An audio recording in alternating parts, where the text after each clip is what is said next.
به نظرتون در آینده چه شغل‌هایی به وجود میان که شاید حتی امروز به ذهنمون هم نمیرسن؟ از شغل‌هایی که مرتبط با فضا هستن تا شغل‌های دیجیتال. برای کشف شغل‌هایی که در آینده انتظارمون رو میکشن با من تا انتهای ویدیو همراه باشید. با پیشرفت روزافزون تکنولوژی، دنیای شغلی هم تغییرات عمده‌ای رو تجربه میکنه.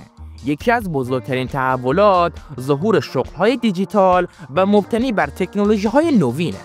هوش مصنوعی، داده‌های کلان، واقعیت افزوده و واقعیت مجازی از جمله زمینه‌هایی هستند که فرصت‌های شغلی جدیدی رو به وجود میارن. مثلا شغل‌هایی مثل مدیر هوش مصنوعی یا کارشناس یادگیری ماشین که مسئول طراحی و بهینه‌سازی الگوریتم‌های هوش مصنوعی هستند، برای بسیاری از افراد به شغل‌های پرطرفداری تبدیل میشن. این افراد مسئول پیاده‌سازی سیستم‌هایی خواهند بود که یاد میگیرن و خودشون رو بهبود میبخشن.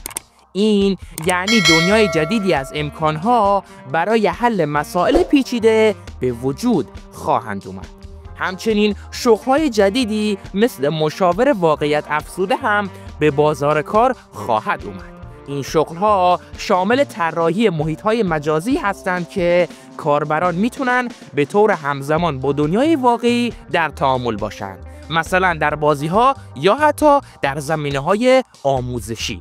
این شغل‌ها به خصوص برای کسانی که توی زمینه‌های نرم افزار، برنامه نویسی یا طراحی دیجیتال مهارت دارن، فرصت‌های شغلی جذابی خواهند بود و جالبتر این که نیاز به این شغل‌ها فقط در صنایع تکنولوژی باقی نخواهند بود، بلکه توی بخش‌های مختلفی مثل سلامت، آموزش، سرگرمی و صنعت خودرو هم به کار خواهد رفت.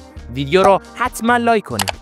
همه ما میدونیم که مسئله تغییرات اقلیمی و بحران‌های محیط زیستی در حال تبدیل شدن به یکی از بزرگترین چالش‌های دنیای امروزه.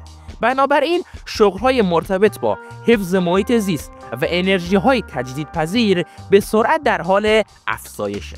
مشاوران انرژی‌های پاک یکی از شغل‌های آینده هست که در اون افراد به شرکت‌ها و سازمان‌ها کمک می‌کنن تا از منابع انرژی پایدار و تجدیدپذیر مثل خورشید و باد و آب استفاده کنند.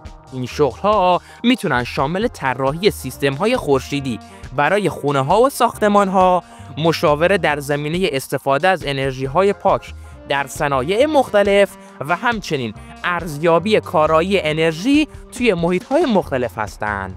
علاوه بر این، کارشناسان مدیریت منابع طبیعی هم از جمله شغل‌هایی هستند که به طور فزاینده مورد نیاز خواهد بود.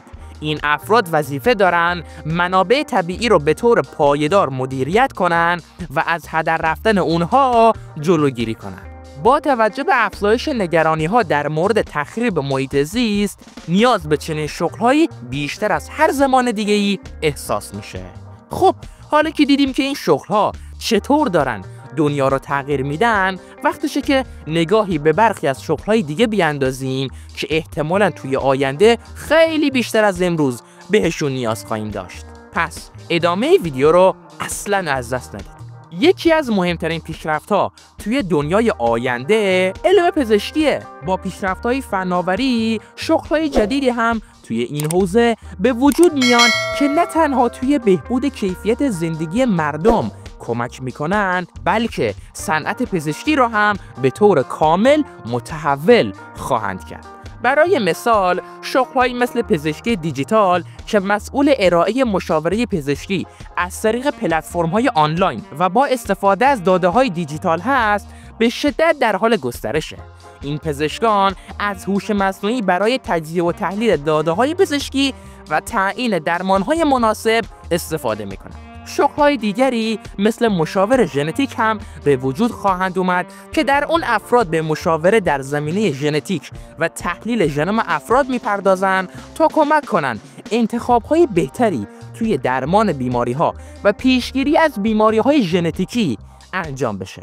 همچنین در آینده توسعه دهندگان ابزارهای پزشکی و متخصصان رباتیک پزشکی که با استفاده از ربات‌ها عملهای جراحی و درمانهای پیشرفته را انجام میدن یکی از بخشهای مهم توی دنیای پزشکی خواهند بود.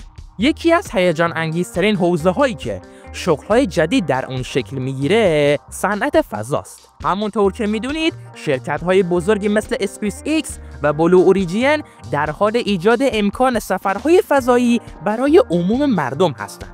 به همین دلیل شغل‌های مربوط به سفر به فضا در آینده نه چندان دور وارد بازار کار خواهد شد.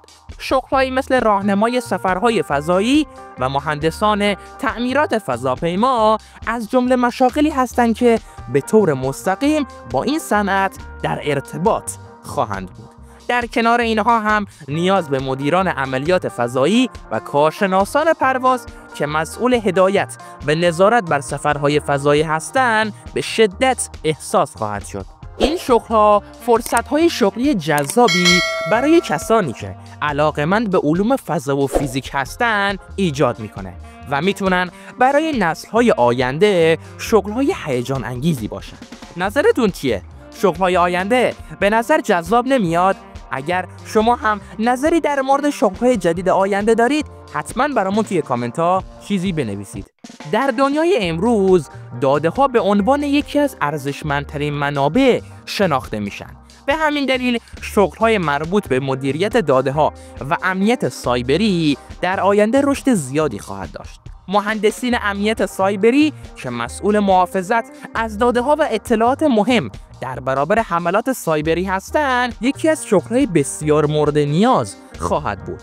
با توجه به افزایش تهدیدات سایبری و هک‌های اطلاعاتی اهمیت این شغل‌ها بیش از پیش خواهد بود.